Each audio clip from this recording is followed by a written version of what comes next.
Alors bonjour à tous, aujourd'hui on va parler de cette petite chaise Montessori, donc c'est un cube avec une assise ici qui peut être réglée à deux différentes hauteurs. Donc en ce moment Louis, mon petit, l'utilise à cette taille-là puisqu'il a 1 an, mais quand il grandira il pourra l'utiliser dans ce sens-là et donc l'assise sera plus haute. Et quand il grandira encore, on pourra le retourner dans ce sens-là et s'en servir comme d'un tabouret. Ça c'est le design du meuble. Il y a une table qui est faite de la même manière ici. Hop. Et vous pouvez voir que l'assise va bien entendu sous la table. Elle peut se glisser dessous pour la ranger. Ce qu'on va faire, c'est qu'on va parler un peu de comment ça s'est construit, là où j'ai galéré, quelles sont les erreurs que j'ai fait et des choses comme ça. Je pense que la seule chose vraiment intéressante de la construction,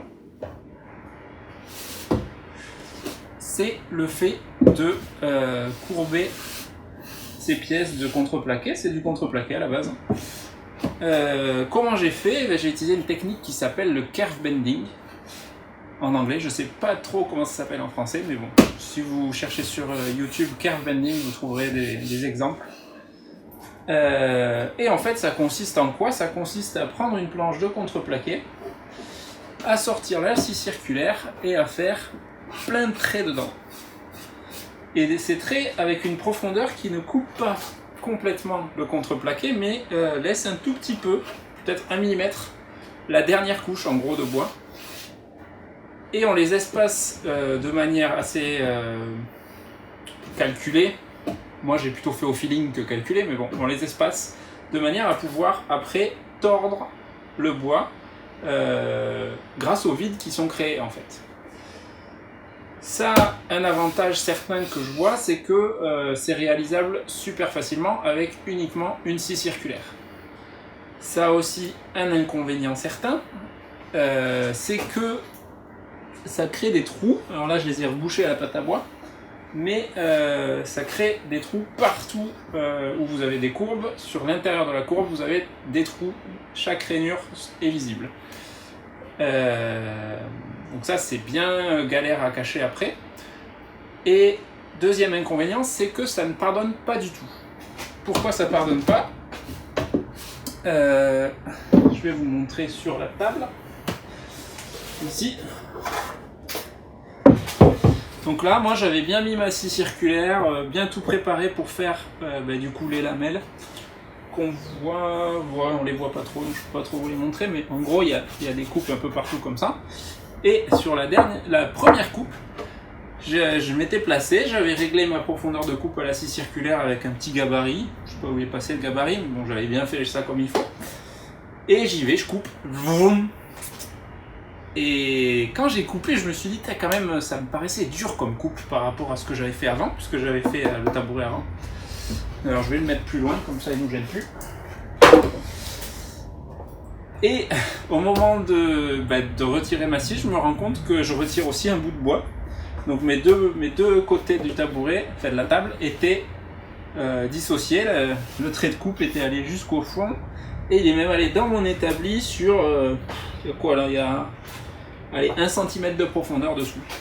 Donc je sais pas trop comment j'ai fait, mais j'ai pas bien réussi à régler ma profondeur de coupe avec mon gabarit.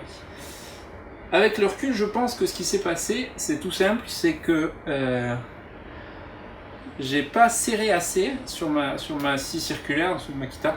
La profondeur de coupe est réglable avec juste un petit loquet qu'on desserre, on le monte, on le descend et on le resserre. Et je pense que c'était pas assez serré et que ça a bougé avec les vibrations de la scie.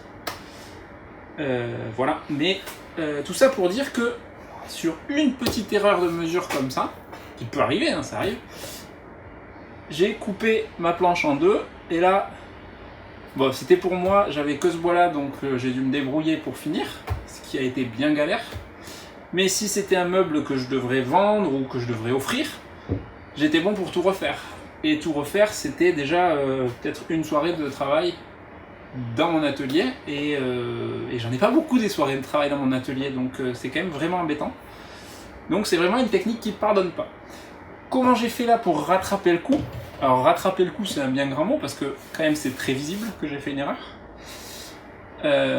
En fait j'ai utilisé du scotch pour vraiment maintenir les bouts. Et j'ai collé tout ça avec de la colle PU. Et ça s'est plutôt pas trop mal passé. J'ai dû faire en plusieurs fois. J'ai eu vraiment du mal à faire la courbe ici parce qu'en fait, il y a pas mal de force quand on plie le contreplaqué. Et ça soulevait le scotch à chaque fois. Donc j'ai utilisé des serre-joints, des montages avec des bouts de chute et compagnie. Mais voilà, en galérant à peu près 2 heures, j'ai réussi à le coller. Voilà, donc ça c'est pour la partie, comment on dit, cintrage du contreplaqué. Il y a une autre partie qui est intéressante dans la construction de ces deux modules, c'est que le contreplaqué il tient en position uniquement avec l'assise ou le plateau de la table. Et en fait c'est juste une ligne de défonceuse que j'ai fait au début, qui va tout le long, et après, paf, ça fait un système de, je sais pas comment on dit, ça fait une rainure, et le plateau s'insère dans la rainure, et avec la colle vient tenir le tout. Donc c'est finalement très simple comme conception, c'est très galère à mesurer, puisque il faut prendre en compte la courbe, etc., prendre en compte la profondeur de la rainure. Moi ce que j'ai fait, j'ai surtout utilisé la planche, j'ai découpé l'assise d'abord, j'ai utilisé, posé dessus, et je m'en suis servi pour mesurer. C'est pas parfait, mais ça m'a permis de... Voilà, je suis dans plus ou moins 1 mm, je dirais. Et là, c'est vraiment pas mal. Voilà, l'intérêt de cette construction, c'était ça. Ce que j'ai à en dire d'autre, c'est que essayez, honnêtement, essayez le curve bending, parce que ça en jette. Franchement, c'est pas souvent qu'on arrive à faire des courbes comme ça dans du bois. Et moi j'en suis assez fier de mes petites réalisations là. Et aussi parce que on apprend pas mal de choses sur je peux faire ça, ça me donne comme on dit une corde de plus à mon arc. Et ça me permet aussi de savoir ce que j'ai pas envie de faire. Par exemple, j'ai pas vraiment envie de refaire du curve bending, mais je suis content de l'avoir fait. Pourquoi j'ai pas vraiment envie d'en refaire? Parce que j'aurais trop peur de me retrouver dans les mêmes galères, de couper trop profond ou des choses comme ça. Je préférerais trouver une autre méthode de cintrage. D'ailleurs, si vous en avez une à me proposer, ça m'intéresse. Je pense que j'ai pas besoin de cintrer des grandes pièces, ça c'est déjà des grosses pièces pour moi. Moi je ferais plutôt des jouets ou des choses comme ça. Donc comment vous faites pour cintrer des petites pièces, ça m'intéresse. J'ai jamais essayé le lamellé-collé, tout ça, donc n'hésitez pas, si vous avez des vidéos, des liens, des méthodes, des astuces, dites, je suis preneur. En attendant, j'espère que cette vidéo vous a plu, je vous dis à la prochaine fois et bricolez bien.